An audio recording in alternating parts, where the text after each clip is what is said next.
Jedna zanimljivost, evo, to je meni jedna od dražih stvari, možda u podcastu Ured u New Yorku. Otvorili ste ured u New Yorku. Zašto? Zbog čega New York? Još jedna agencija u New Yorku. Pa, mi smo, kad smo krenuli, smo otvarali urede kao u BiH, Srbija. Mi smo otvorili ured u Austriji, to su mnogi zaboravili. Sjećam se toga, da. Evo, ti se sjećaš. I UK je bila nekakva najava, ili tako nešto? Pa UK smo kao otvorili firmu, ali nije baš bio pravi ured. I ta Austrija je onak baš propala.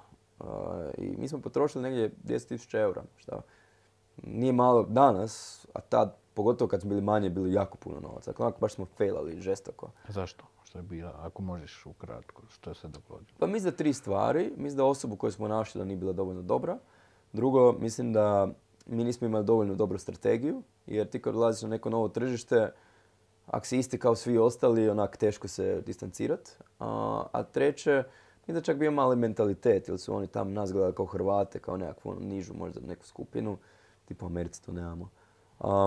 Tad smo zapravo jako bili oprezni oko toga. Jer nekak nije problem samo novaca, nego jako puno fokusa.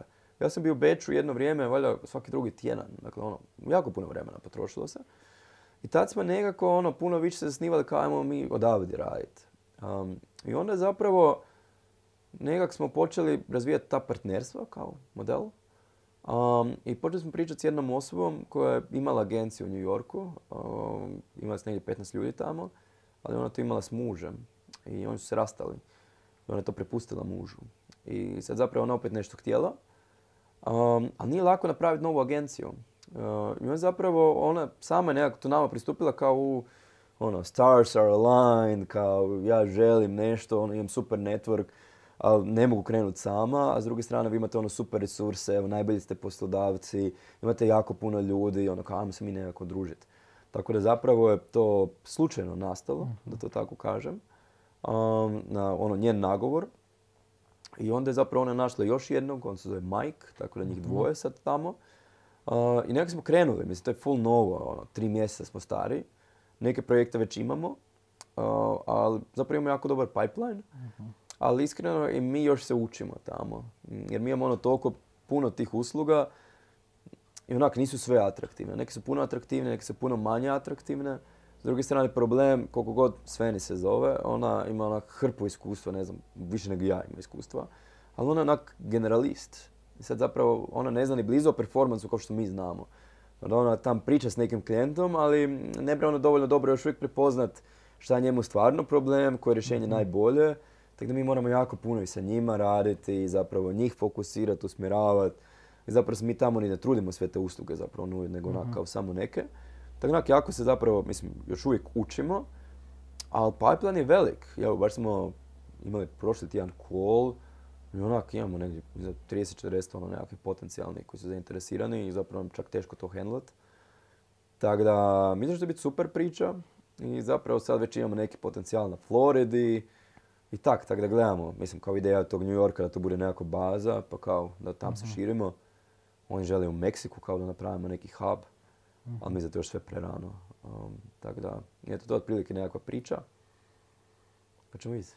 Super. A zašto, mislim, nisi mi dao odgovor, zašto baš New York? Mislite da ima tamo prostora za jednu agenciju iz Hrvatske? To me zanima, neko tvoje viđenje. Pa ja iskreno mislim da što se tiče Amerike da sve jedno di si. U smislu, mislim da možeš svuda biti uspješan. Sam to je tipa New York i pandan Londonu kod nas, a ne znam, tipa Orlando u Floridi je pandan Zagrebu. I zatim možeš doći u Zagreb pa biti uspješan, a možeš u Londonu. Mislim da je sve jedno. Ja mislim da treba gledati zapravo gdje imaš nekakvu najbolju bazu. A mi smo zapravo u New Yorku imali možda već najbolju bazu bez Sveni.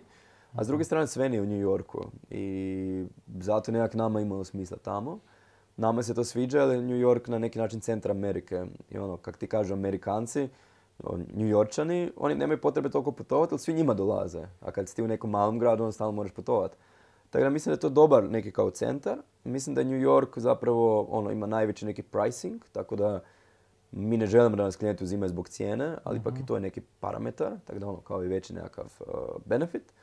A tamo mislim da ima puno agencija, mislim da ima tisuće, ali s druge strane većina agencija je 15 ljudi, 20 ljudi. Dakle, ti da tam napraviš agenciju od 100 ljudi, užasno teško. Dakle, teško doći do toliko klijenata, teško naći dovoljno ljudi, zadržati ih. Dakle, tam su ljudi headhuntani od start-upova, daju im, ne znam, milijone, opcije, ne znam šta. Tako da ti imaš jednog dobrog čovjeka, za mjesec dana će ti otići. Tako da zapravo teško im je sa ljudima, teško im je zadržati tu nekakvu inovaciju i onak baš straglaju. Ja mislim da je ta prosječna njujorška agencija, da je usporediš sa prosječnom hrvatskom agencijom, ja mislim da nije ništa bolje, možda čak i da je lošija. I zato mislim da je tu naš ogroman potencijal. I mi čak imamo neke agencije koje zapravo onda vide veliki benefit u nama, da im pomognemo. A s druge strane, klijenti. Mi da nismo spremni tamo raditi kao sa Bank of America, kao sa najvećima, ali tamo još hrpu tih nekakvih srednjih firmi koji su realno veće nego naše najveće, koje kao moraju raditi sa tim firmama jer kao nemaju baš drugih opcija i mislim da mi tu možemo jako dobro uletiti. Dobro, zvuči jako dobro. Zvuči dobro, mislim imam i neka iskustva s tim tržištem. Znaš što je dobra stvar? Što gledaju ok na nas. Vjerujem da je bolja situacija, što si rekao, nego u Austriji, a u konačnici, koliko znam, dosta i outsourcaju. Pa ja mislim da je puno bolja. Recimo, moje iskustvo, tipa Austrijanci gledaju Hrvate, ili Srbe ili nas kao Balkance, što nije baš najbolje. Tipa Englezi gledaju nas kao Istočna Europa, to je kao već bolje dosta. Amerikanci nas gledaju kao Europa, često baš ni ne znaju gdje je Hrvatska. I u Americi su puno otvoreniji. Otvoreni su jako tom outsourcu, što ti kažeš. Jedno što je problem, što je njih strah, jer oni to gledaju kao offshore. Oni gledaju čak Meksiko kao offshore.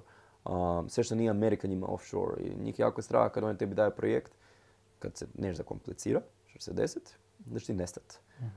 I tu njih jako strah i zato zapravo je to najveća barijera. I mislim da zato je jako bitno otvoriti pravi ured tamo, imati prave Amerikance tamo, čisto da se oni osjećaju sigurnije, jer ćeš onda puno već imati conversion s jedne strane, a mislim da ćeš moći imati puno bolji pricing power, jer to je onda puno snažnija stvar. Jedno što recimo sam osjetio u zadnjih godinu dana kao problem tamo, da te prosječne agencije koje imaju problem s talentom su već jako se počeli umrežavati s agencijama poput nas. Tako jako često imaju tim u Poljskoj ili tim u Venezueli ili nešto. Tako s te strane kao konkurencija jača, ali mi za svejedno potencijal jako velik. Ukoliko vam se svidio ovaj sadržaj, pretplatite se na moj YouTube kanal kako bi dobivali informacije o svim budućim epizodama koje ću objavljivati.